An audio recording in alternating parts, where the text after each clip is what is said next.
Now to a vicious cycle of poverty and environmental degradation in Africa.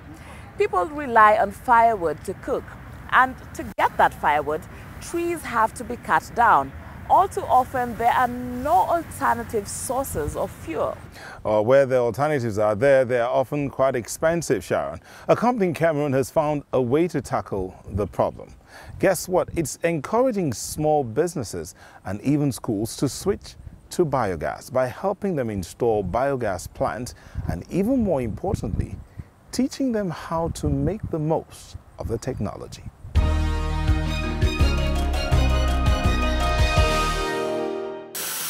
Every item has to be modified by hand. It is a lot of work. Boma Mohammed established the non-profit enterprise Royal Renewable Energy Cameroon, or RECAM, 3 years ago. At its workshop in the capital Yaoundé, they are modifying a portable gas stove. Instead of a gas bottle, it should run on biogas. Some families in the countryside are already using the system. We are doing it, you see, most families, they don't use firewood again in their houses. They go by the biogas system. All the rubbish in their house, anything that can get rotten, if they put inside the digester, it come out with a good result. You have the cooking gas, you have the insecticide that will come out from it, and then you are organic manure. And this is a biogas digester. Boma Mohammed and his team are visiting a village north of Yaoundé to show farmers how to build and operate a biogas system. When the production, the decomposition take place, the gas now will rise and be at the top. They have schooled about 300 people over the past few months. Demand for the devices and training is rising. Still, it is sometimes hard to convince people of the advantages of this new technology. We need that space where it can be practiced and shown to the people, because people want to see. People don't want to listen. They've listened a lot and nothing has been happening. So they want to see. So our main aim as practitioners is to carry out lots of experiments and then to show to the people that this thing works. RECAM is installing its biggest facility to date in Akono, a small town outside Yaoundé, with a large septic tank for the recycling of organic waste. It was commissioned by a Catholic seminary there at a cost of about €2,500. Human, kitchen and garden waste will be fed into the tank. The resulting biogas will be used in the seminary kitchen, which feeds the 200 students. Etama Elivet has helped the seminary with the project as a consultant. She had been looking for the right technology for a long time. They even sent me to China to see if I could source the equipment there to produce biogas.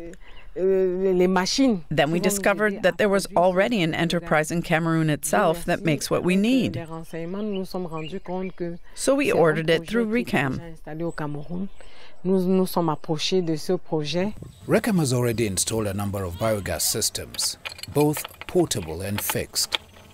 But not many people or institutions in Cameroon are aware of biogas as an eco-friendly energy source. We intend to promote this technology, but with no finance, no materials, no technical or support, it's very, very difficult to create awareness. The government's development plan, Cameroon Vision 2035, aims to promote alternative energies. But so far, the biogas plays a tiny role in the energy mix. For years, Mozambique was ravaged by civil war and conservation was not top priority. But the country is actually rich in natural resources and boasts of some sizable national parks.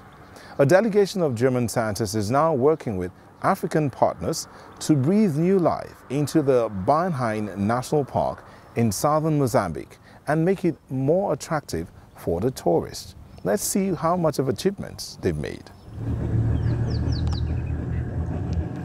Rangers at the Bahina National Park are taking a group of scientists from Germany on safari. It's a huge grassland park with wetland areas that are a paradise for birds. Stretching over 7,000 square kilometres, the park is a home for countless pelicans, and the bird for which the park is best known, the ostrich.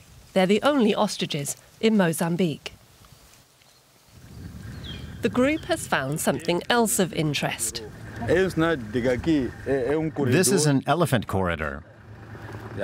When the elephants pass through the area, they leave their dung behind. These days, the park has no large animals of its own.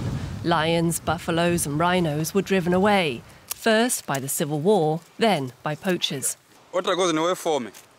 It's not that poachers need food. That's not a problem right now. People have enough to eat. They set these traps because they want to make money.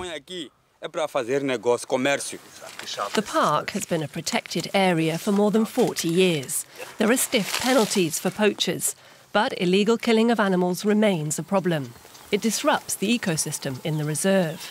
The rangers document their findings and remove the carcasses. While driving to some of the villages situated inside the park, it becomes clear there are other problems. These are sacks of charcoal made illegally from wood and confiscated by the rangers. The villagers cut down the trees and destroy the natural habitat. The animals are forced to flee and end up entering the residential areas, which leads to new problems. The animals' habitat is being destroyed. There are 20 villages in and around the park, home to nearly 6,000 people. Many residents can't understand the need for such strict conservation laws. So how can the national park foster better relations with local residents? That's the question that interests the group from Germany. Together with the rangers, they want to convey the message that the park is keen to support local residents. One man cites the example of another park nearby. At the end of each year, the park gives 20% of its income to the local community. They can then use the money to buy something for the benefit of the entire village. That would be a good model here too, and help local people to see tourism as an opportunity to earn money. Visitors from abroad would also get a taste of the traditional lifestyle of people living in the park.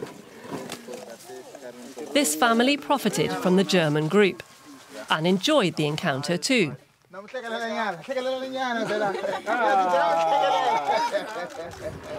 But it's all early days yet. It's a drop in the ocean. Obviously, we're not yet teaching people how to preserve their environment. The volunteers are committed to a long-term partnership with the national park and the local community. They want to know what other activities could interest visitors, like wading through wetlands. We need to preserve this to attract tourists. We'd like to offer something that other reserves don't have, so that people say, if we want to see that, we need to go to Bahina. A nighttime safari is one idea. The park specialises in smaller animals. Here it's not the big five that visitors are likely to see, but frogs, antelopes and a rich variety of birds. That wraps it up for this edition of Echo at Africa. If you want to find out more, take a look at our website. My name is Sharon Momanyi, and it's goodbye from me here in Nairobi, Kenya. And I'm Nelta Igbe signing off from Abuja in Nigeria. Don't forget to tune in same time next week for another episode of Echo at Africa, full of brand new ideas for the society and the environment. Bye-bye for now, and do take care.